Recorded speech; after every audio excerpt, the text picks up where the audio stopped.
Kita ingin berpeluang mendapatkan mabrur, sekalipun belum berhaji di tahun ini, maka dari mulai Dzulqa'dah sekarang, tandanya akan ada kelapangan pada hati. Tanda pertamanya kelapangan pada hati. Lapang, enak.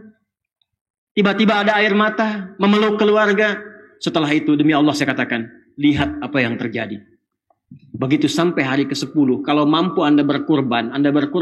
Kalau belum mampu Anda ikut sholat Idul Adha, maka seketika akan terjadi. Kalau Anda mendapati momen-momen demikian, cepat kemudian respon, sekalipun untuk itu kita mesti berbagi.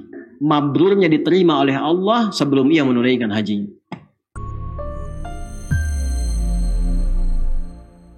Bagi kita yang belum berhaji, ternyata difasilitasi oleh syariat, diisyaratkan dalam Al-Quran, diberikan petunjuk langsung oleh Nabi. Kalau di Mekah itu wukuf di Arafah, maka bagi yang belum berangkat, berpuasa di hari atau tanggal yang sama.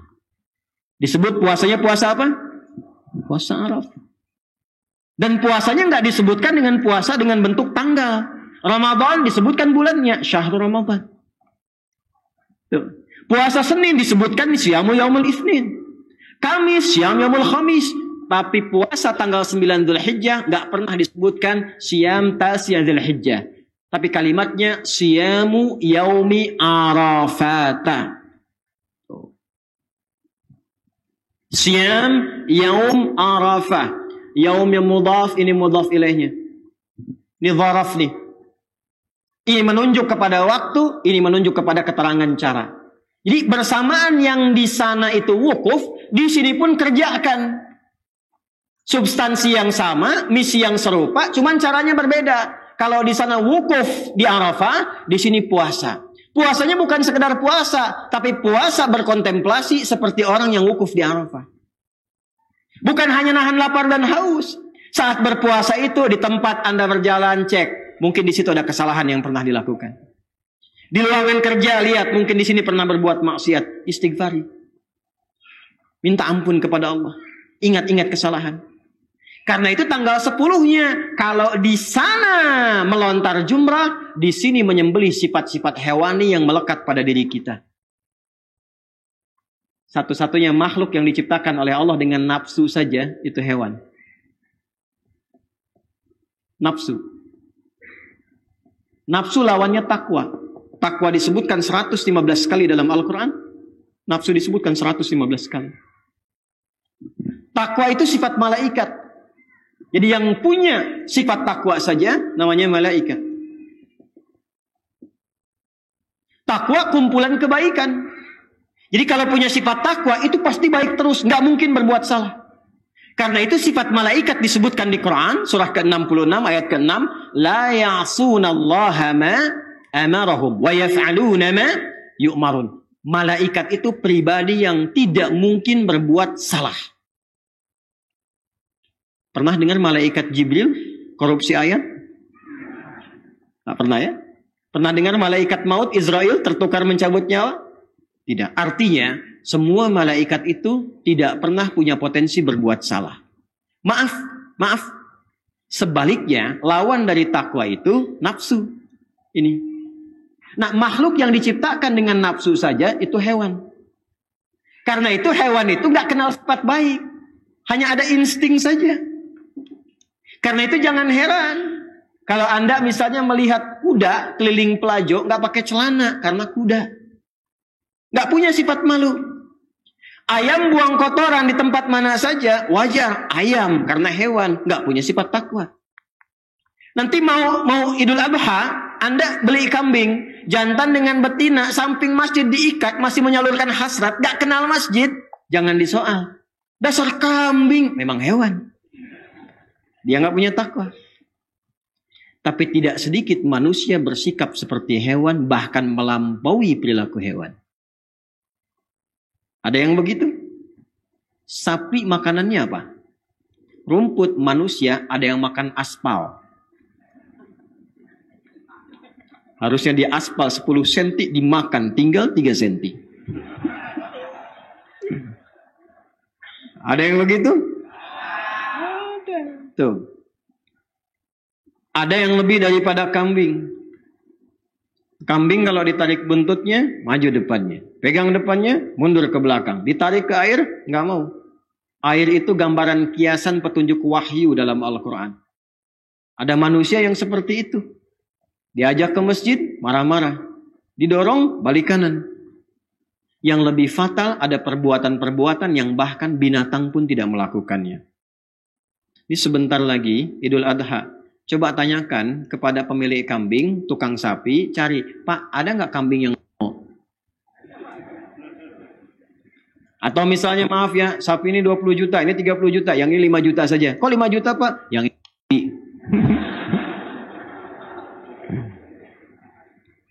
Ada kambing yang transgender?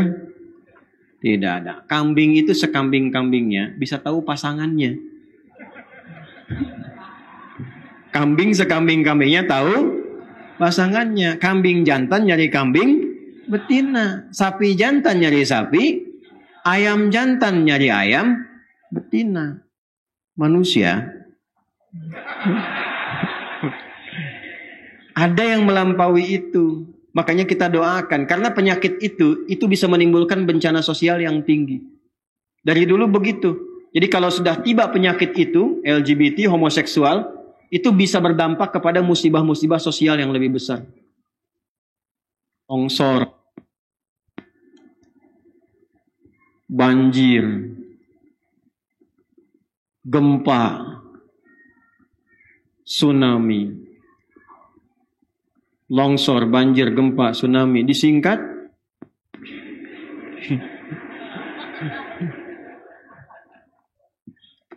ada longsor sekarang kekinian. Ada banjir, marak. Ada gempa, marak. Ada tsunami, pernah terjadi. Barangkali kita katakan itu situasi alam, perbuatan manusia. Itu pandangan akal demikian. Tapi ada sebab-sebab lain yang kadang-kadang menjadi pengingat. Paham? Pelan-pelan kita perbaiki. Tapi jangan dicela. Kita doakan. Didoakan, diedukasi, dibantu untuk kembali. Begitu caranya. Jelas? Baik, sekarang terakhir. Perhatikan fokus baik-baik. Ketika kita sadar banyak berbuat salah dan melampaui perilaku hewani, yang di sana melontar jumrah, yang di sini digambarkan, diilustrasikan, disyariatkan dengan menyembelih hewan. Itu bukan sekedar disembelih. Karena itu syariatnya ketika disembelih dan menghadap kiblat itu ada doanya. Perhatikan, kalimat pertama yang diucapkan yang melontar jumrah dengan yang menyembelih hewan itu sama-sama kalimatnya. Di sana Bismillah ya Allahu Akbar, di sini Bismillah ya Allah. Kalau Anda nyembelih hewan kalimatnya apa? Bismillah ya Allahu. Di sana Bismillah ya Allahu Akbar, di sini Bismillah ya Allahu Akbar.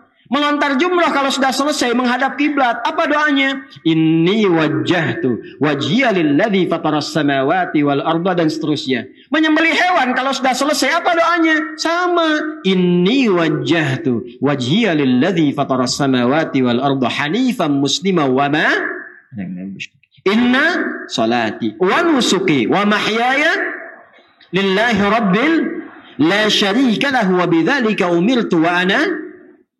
Karena itu, ketika masuk bulan Dzulhijjah, kalau orang sekalipun tidak berhaji, tapi dia benar-benar mengikuti syariat yang Nabi tuntunkan, dia berpuasa, dia koreksi dirinya. Kalau dia punya rizki, dia kemudian berkorban, menyembelih hewan, kalau bisa sembelih sendiri, kalau tak mampu wakilkan, dan saat disembelih sampaikan infonya kapan. Duduk menghadap kiblat, berdoa. Evaluasi diri. Kalau Anda benar melakukan ini, yang di sana melontar jumrah hilang sifat jeleknya, yang di sini sembelih hewan hilang sifat hewaninya. Maka ketika di sana berubah menjadi baik, mendapatkan sifat mabrur, yang di sini pun yang belum berhaji berpeluang mendapatkan sifat yang serupa. Itu di antara rahasianya. Karena itulah turun ayat Quran surah ketiga Ali Imran ayat 92. Pelan-pelan. Lan tanalul birra hatta tunfiqu mimma tuhibbun. Untuk mendapatkan birrun ini butuh pengorbanan yang tinggi. Cara paling cepat, shortcutnya, kalau Anda ingin cepat mendapatkan sifat birrun ini, ada jalan cepatnya. Apa itu? Kalau tidak ingin menunggu lama cepat sampai ke Dzulhijjah, maka Anda bisa menempuh jalan cepat dengan menginfakkan apa yang paling dicintai dalam kehidupan itu. Begitu mampu melakukan itu dan ditautkan, ditambatkan karena Allah untuk kepentingan ibadah, maka Allah langsung menanamkan sifat birrun dalam diri kita. Itu nggak mudah. Ini ayat ini ketika turun, ada sahabat Nabi namanya Abu Talhah. Itu orang paling kaya di Madinah. Punya satu ladang yang sangat istimewa, kurmanya tumbuh banyak. Ladangnya istimewa, sahabat-sahabat makan di situ. Begitu ayat ini turun, perhatikan, ini indahnya sahabat nih. Ada ayat mengatakan, kamu nggak akan mungkin mendapatkan sifat birrun dengan sempurna. Kecuali mampu menginfakkan apa yang paling kamu cintai. Maka apa yang terjadi? Datanglah Abu Talhah kepada Nabi SAW. Beliau mengatakan, ya Rasulullah, barusan turun ayat ini, saya mendengarkan, maka ini ladang yang paling saya cintai, saya infakkan karena Allah Subhanahu Wa Taala. Apa jawab Nabi? Hadza khair, ini khair, ini khair. Ya Abu Talhah, bagikan infakmu kepada kerabat-kerabatmu dulu. Maka beliau bagikan pada keponakannya, beliau bagikan pada saudaranya, beliau bagikan pada saudarinya. Ketika semua dibagi, maka lengkaplah sifat birrun melekat pada dirinya. Ini nggak mudah. Contohnya, ini punya antum. Ini apa? Handphone. Suka dengan ini? Suka. Infak wakaf untuk masjid.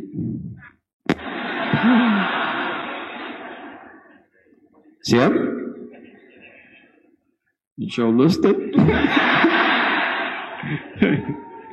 Iya Din, bukan yang bilang. Siap insyaallah? Siap ya?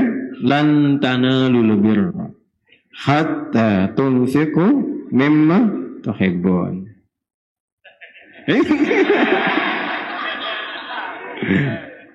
Baik. Nah, itu praktik yang tidak mudah. Saya tidak bicara tentang handphone atau yang lainnya. Tapi maksudnya begini, dalam kehidupan kita, Allah itu sayang dengan kita. Satu saat, setiap kita akan diberikan peluang oleh Allah untuk mendapatkan birrun. Akan tiba masanya, kadang-kadang kita mesti berbagi dengan apa yang paling kita butuhkan. Jika Anda mendapatkan situasi itu, cepat lakukan. Cepat lakukan. Kalau mampu mengerjakannya, maka itulah jalan bagi Allah untuk memberikan kepada kita sifat birrun yang dikatakan tadi. Anda sedang lapar, tiba-tiba datang teman mengatakan, akhi, boleh nggak bagi makanannya sedikit? Anda bagi 2, itu peluangnya. Itu maksudnya. Tidak harus pulang dari sini Anda infakkan mobilnya, motornya. Bukan begitu caranya. Ya, jelas ya?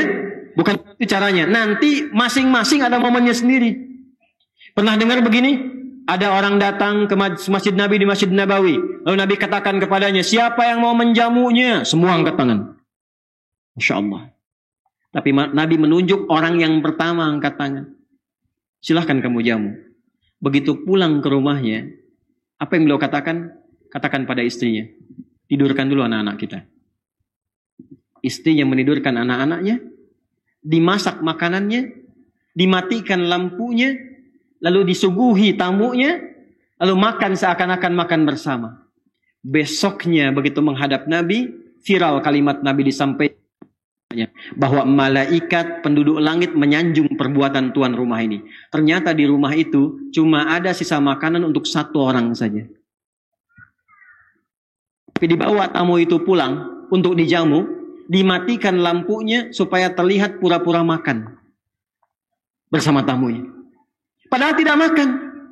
Istrinya menemani anaknya supaya tidak merasa lapar, ditidurkan lebih dulu. Saking tingginya girah sahabat mendapatkan sifat birrun, maka keluarlah sifat baik yang kadang-kadang gak terlukiskan. Nah, maksud saya, dalam kehidupan, boleh jadi setiap kita mendapatkan peluang seperti itu. Kalau Anda mendapati momen-momen demikian, cepat kemudian respon, sekalipun untuk itu kita mesti berbagi. Paham maksudnya? Ibu, saya tes nih. Ibu punya uang untuk porsi haji. Sekitar 25 juta. Tiba-tiba datang tetangga pada saat akan disetorkan. Bu, mohon tolong bu. Ibu saya akan ada tindakan operasi butuh biaya 25 juta.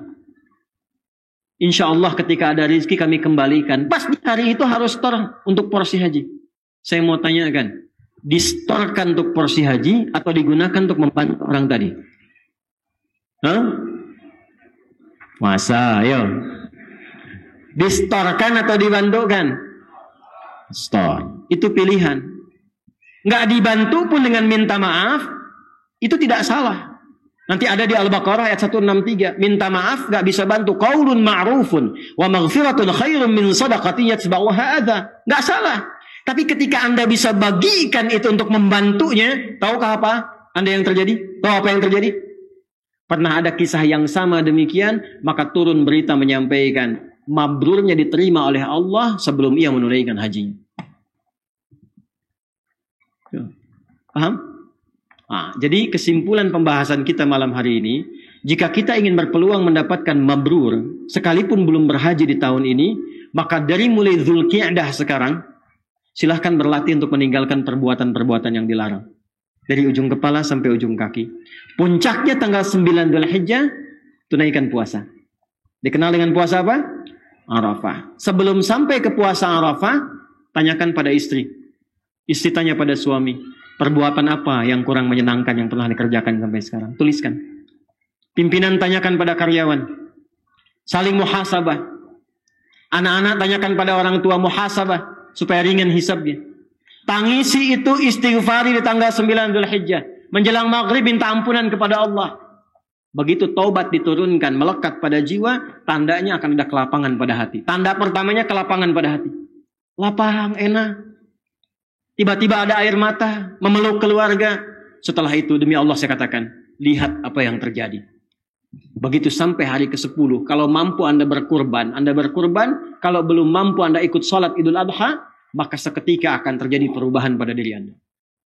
Pada saat itulah pribadi kita akan berubah dari ujung kepala sampai ujung kaki, akan dijaga oleh Allah Subhanahu wa taala sampai kita berpulang kepadanya. Ini materi yang disampaikan di kesempatan malam hari ini. Saya kira itu yang disampaikan di malam ini. Kita mengucapkan terima kasih pertama kepada tuan rumah KJM, terima kasih. Keluarga besar di RW 3 semoga senantiasa diberkahi oleh Allah Subhanahu wa taala. Dengarkan instruksi saya. Keluar dari sini siap tertib ya. Tertib, yang rapi, yang baik. Tolong saya diberi akses untuk pamit lebih cepat supaya mempersiapkan diri juga untuk besok. Ya, terima kasih untuk semuanya. Kita berdoa semoga doa kita dikabulkan oleh Allah Subhanahu wa taala. Allahumma taqabbal minna innaka antas sami'ul 'alim wa tub 'alaina innaka antat tawwabur rahim. Allahumma rabbana atina fid dunya hasanah wa fil akhirati hasanah wa qina adzaban nar. Allahumma ij'alna min ahlil Qur'an waj'alil Qur'ana sahiban lana fid dunya wa syafi'an lana fil akhirati ya arhamar rahimin. وصلى الله على سيدنا محمد وعلى آله وصحبه أجمعين وآخر دعوانا سبحانك اللهم وبحمدك نشهد أن لا إله إلا أنت نستغفرك ونتوب إليك والحمد لله رب العالمين ثم السلام عليكم ورحمة الله وبركاته.